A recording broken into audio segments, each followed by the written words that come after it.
दोस्तों 2021 हमारे लिए काफ़ी अच्छा रहा है और कोई भी ज़्यादा दिक्कत या परेशानी की बात नहीं रही है। लेकिन साल के अंत में दिसंबर महीने में धरती की ओर सुदूर अंतरिक्ष से एक आफत आ रही है। ये आफत इससे पहले साल 2018 में धरती के बेहद करीब से गुजरी थी। नासा के एस्ट्रॉयड ट्रैकर ने गणना की है कि एस्ट्रॉयड 2018 AH की लंबाई कुतुब मीनार से 2.5 गुना ज़्यादा है। अगर ये ज़मीन पर कहीं गिरता है तो एटम बम से ज़्यादा बड़ी तबाही मचा सकता है। दोस्तों, वीडियो में आगे बढ़ने से पहले अगर आपने अभी तक चैनल को सब्सक्राइब नहीं किया है तो कर लीजिए, क्योंकि मैं आपके लिए ऐसे अमेजिंग वीडियोस लाता रहता हूँ। आइए समझते हैं कि नासा के वैज्ञानिकों ने इस एस्ट्रॉयड के बारे में किस तरह की जानकारियाँ दी हैं। धरती की ओर आ रहा यह एस्ट्रॉयड 190 मीटर लंबा यानी कि कुतुब मीनार से लगभग 2.5 गुना से ज़्यादा लंबा है। कुतुब मीनार जबकि 239 फीट का है। नासा के एस्ट्रॉयड ट्रैकर के अनुसार यह एस्ट्रॉयड 27 दिसंबर 2021 को धरती के बगल से गुजरेगा। वैसे तो इसके धरती से टकराने की आशंका नहीं है, लेकिन अगर यह टकराता है तो हिरोशिमा नागासाकी पर गिरे परमाणु बम से हजारों गुना ज़्यादा तबाही मचाएगा। यह एस्ट्रॉयड धरती से करीब 45 लाख किलोमीटर दूर से निकलेगा। साल 2018 में यह धरती से 2.96 लाख किलोमीटर दूर से निकला था। इस बार ये काफी दूर है, लेकिन अंतरिक्ष में इतनी दूरी ज्यादा नहीं होती, क्योंकि अगर दिशा में 1 डिग्री का भी अंतर आता है तो खतरा बढ़ सकता है। धरती से चांद की दूरी 3.84 लाख किलोमीटर है, यानी कि इस एस्ट्रॉयड की दूरी का 12वां हिस्सा।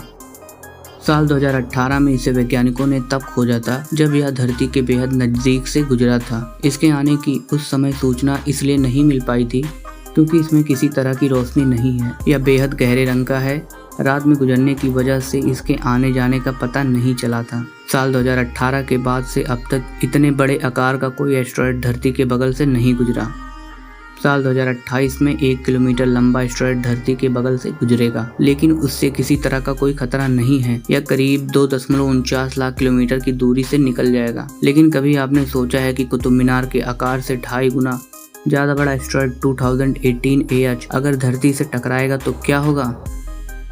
धरती पर आखिरी बार जो एस्ट्रॉयड गिरा था उसने रूस में काफी तबाही मचाई थी। ये बात है साल 2013 की। यह एस्ट्रॉयड 17 मीटर का था।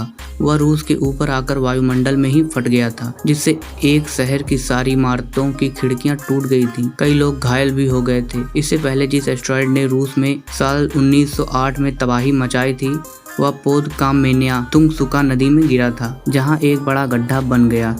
इसे तुंगसुका इवेंट कहते हैं।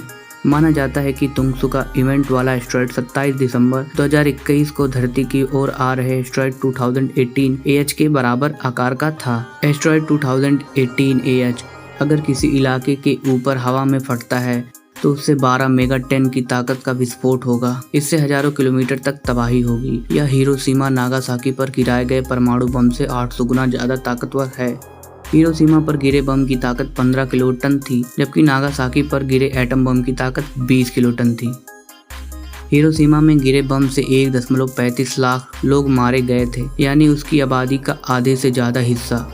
तुंगसुका इवेंट में 3 लोगों के मारे जाने की खबर थी, क्योंकि उस इलाके में ज्यादा लोग नहीं रहते थे, लेकिन उसकी तबाही के सबूत आज भी दिखाई देते हैं। तुंगसुका इवेंट में 8 करोड़ पेड़ पौधे पूरी तरह से साफ हो गए थे। हजारों किलोमीटर दूर तक आवाज सुनाई दी थी। रूस में हुई इस घटना से आए भूकंप की लहर को वाशिंगटन और इंडोनेशिया तक महसूस किया गया था।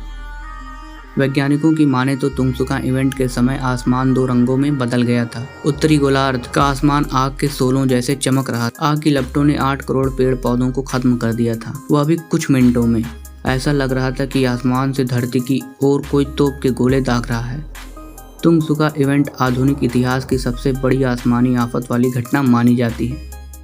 नासा के मुताबिक अगर कोई एस्ट्रॉयड 140 मीटर से ज्यादा व्यास या लंबाई का होता है तो वह तुंगसुका इवेंट जितनी तबाही मचाने की हैसियत रखता है। एस्ट्रॉयड 2018 AH तो 190 मीटर लंबा है, यानी और ज्यादा तबाही। अगर यह किसी समुद्र में जाकर गिरता है तो यह भयावह सुनामी और भूकंप आने की आशंका को पैदा करता है, जिससे आसपास के देशों को बड़ी दिक्कत हो सकती है।